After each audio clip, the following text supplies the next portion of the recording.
Everything I do, and everything I do professionally, my life, has been shaped by 7 years of work as a young man in Africa.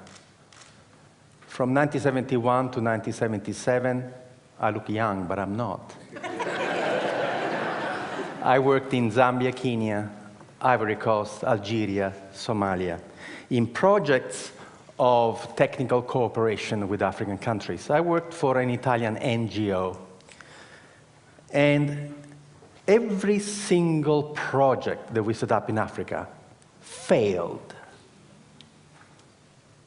And I was distraught. I thought, age 21, that we Italians were good people and we were doing good work in Africa. Instead, everything we touched, we killed.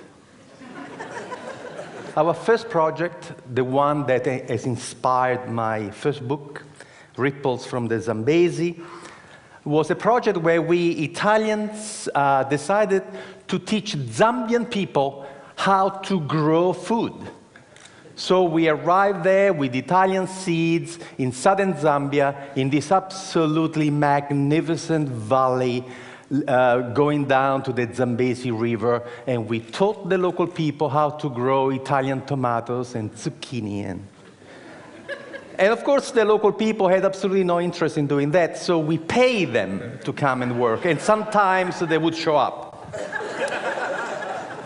And we were amazed that the local people in such fertile valley would not have any agriculture. But instead of asking them how come they were not growing anything, we simply said, thank God we're here. Just in the nick of time to save the Zambian people from starvation. And of course, everything in Africa grew beautifully, and we had these magnificent tomatoes. In Italy, a tomato would grow to this size, in Zambia, to this size. And we could not believe. And we were telling the Zambians, look how easy agriculture is. When the tomatoes were nice and ripe and red, overnight, some 200 hippos came out from the river and they ate everything. And we said to the Zambians, my God, the hippos! And the Zambians said, yes, that's why we have no agriculture here. Why didn't you tell us? You never asked. I thought it was only us Italians blundering around Africa, but then I saw what the Americans were doing, what the English were doing, what the French were doing, and after seeing what they were doing, I became quite proud of our project in Zambia, because you see, at least we fed the hippos. You should see the rubbish. You should see the rubbish that we have bestowed on unsuspecting African people. You want to read the book? Read Dead Aid by Dambisa Moyo, Zambian woman economist. The book was published in 2009. We, Western donor country, have given the African continent $2 trillion American in the last 50 years. I'm not going to tell you the damage that the money has done. Just go and read her book. Read it from an African woman, the damage that we have done. We Western people are imperialist, colonialist, and missionaries. And there are only two ways we deal with people. We either patronize them, or we are paternalistic. The two words come from the Latin root pater, which means father. But they mean two different things. Paternalistic, I treat anybody from a different culture as if they were my children. I love you so much. Patronizing, I treat everybody from another culture as if they were my servants. That's why the white people in Africa are called Bwana, boss. I was given a slap in the face reading a book, Small is Beautiful, written by Schumacher, who said, above all in economic development, if people do not wish to be helped, leave them alone. This should be the first principle of aid. The first principle of aid is respect. This morning, the gentleman who opened this conference lay a stick on the floor and say, can you imagine a city that is not neocolonial? I decided when I was 27 years old to only respond to people. And I invented a system called enterprise facilitation, where you never initiate anything, you never motivate anybody, but you become a servant of the local passion, the servant of local people who have a dream to become a better person. So what you do, you shut up, you never arrive in a community with any ideas, and you sit with the local people. We don't work from offices. We meet at the cafe. We meet at the pub. We have zero infrastructure. And what we do, we become friends. And we find out what that person wants to do. The most important thing is passion. You can give somebody an idea. If that person doesn't want to do it, what are you going to do? The passion that the person has for her own growth is the most important thing. The passion that the man has for his own personal growth is the most important thing. And then we help them to go and find the knowledge, because nobody in the world can succeed alone. The person with the idea may not have the knowledge, but the knowledge is available. So years and years ago, I had this idea, why don't we for once, instead of arriving in a community to tell people what to do, why don't for once listen to them, but not in community meetings? Let me tell you a secret. There is a problem with community meetings. Entrepreneurs never come. And they never tell you in a public meeting what they want to do with their own money, what opportunity they have identified. So planning has this blind spot. The smartest people in your community, you don't even know, because they don't come to your public meetings. What we do, we work one-on-one. And to work one-on-one, you have to create a social infrastructure that doesn't exist. You have to create a new profession. The profession is the family doctor of enterprise, the family doctor of business, who sits with you in your house, at your kitchen table, at the cafe, and helps you find the resources to transform your passion into a way to make a living. I started this as a tryout in Esperance, in Western Australia. I was doing a PhD at the time, trying to go away from this patronizing bullshit that we arrive and tell you what to do. And so what I did in Esperance that first year was to just walk the streets. And in 3 days, I had my first client. And I helped this first guy who was smoking fish from a garage, was a Maori guy. And I helped him to sell to the restaurant in Perth, to get organized. And then the fisherman came to me to say, you the guy who helped Maori, can you help us? And I helped these 5 fishermen to work together and get this beautiful tuna, not to the cannery in Albany for 60 cents a kilo, but we find a way to take the fish for sushi to Japan for $15 a kilo. And the farmers came to talk to me, say, hey, you help them, can you help us? In a year, I had 27 projects going on, and the government came to see me to say, how can you do that?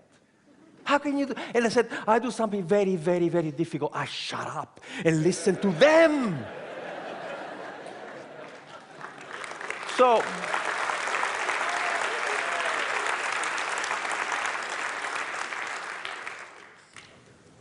the government says, do it again.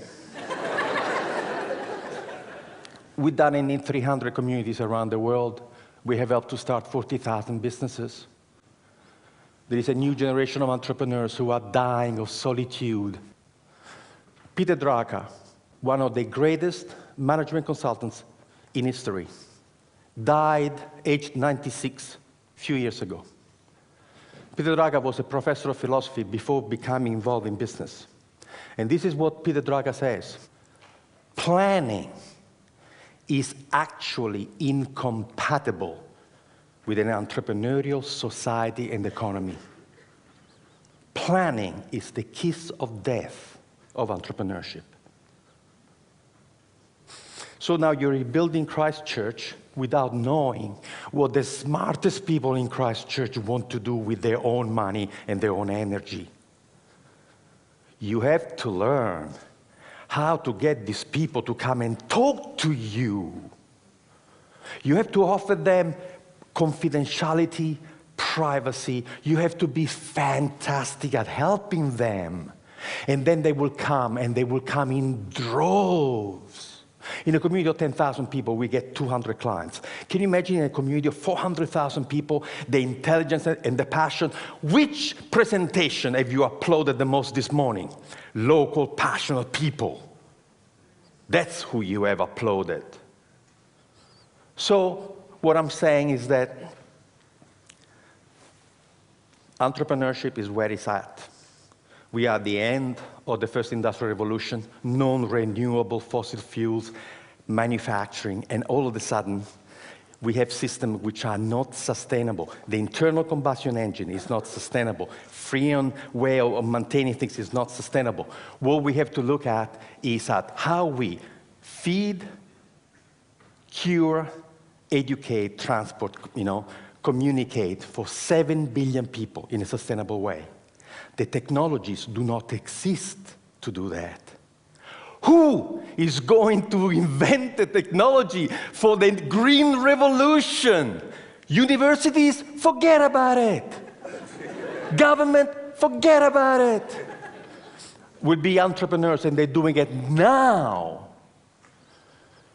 There's a lovely story that I read in a futurist magazine many, many years ago. There was a group of experts who were invited to discuss the future of the city of New York in 1860. And in 1860, this group of people came together, and they all speculated about what would happen to the city of New York in 100 years. And the conclusion was unanimous. The city of New York would not exist in 100 years. Why? Because they look at the curve and say, if the population keeps growing at this rate, to move the population of New York around, they would have needed 6 million horses. And the manure created by 6 million horses would be impossible to deal with. They were already drowning in manure. So 1860, they are seeing this dirty technology that is going to choke the life out of New York. So what happens in 40 years' time, in year 1900, in the United States of America, there were 1,001 car manufacturing companies. 1,001. The idea of funding a different technology had absolutely taken over. And there were tiny, tiny little factories in backwaters, Dearborn, Michigan, Henry Ford.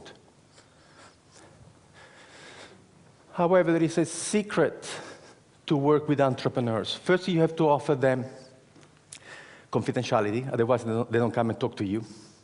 Then you have to offer them absolute dedicated, passionate service to them.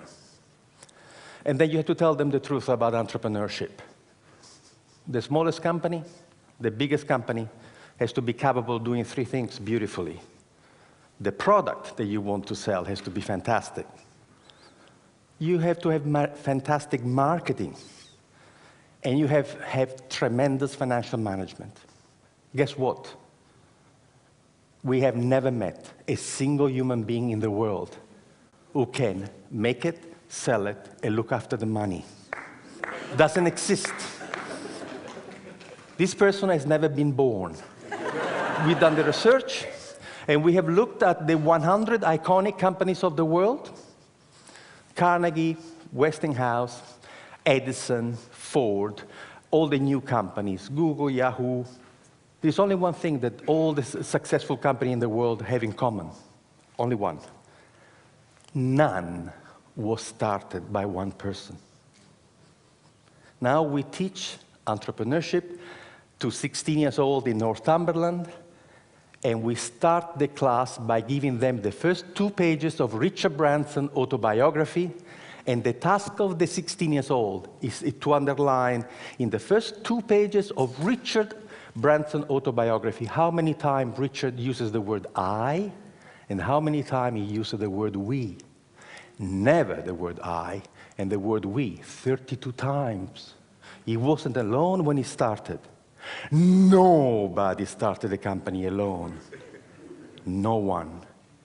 So we can create a community where we have facilitators who come from a small business background, sitting in cafes, in bars, and are your dedicated buddies, who will go to you what somebody did for this gentleman who talked about, this epic. Somebody who will say to you, what do you need? What can you do? Can you make it? Okay, can you sell it? Can you look after the money? Oh, no, I cannot do this. Would you like me to find you somebody? We activate communities. We have groups of volunteers supporting the enterprise facilitator to help you to find resources and people. And we have discovered that the miracle of the intelligence of local people is such that you can change the culture and the economy of this community just by capturing the passion, the energy, and imagination of your own people. Thank you.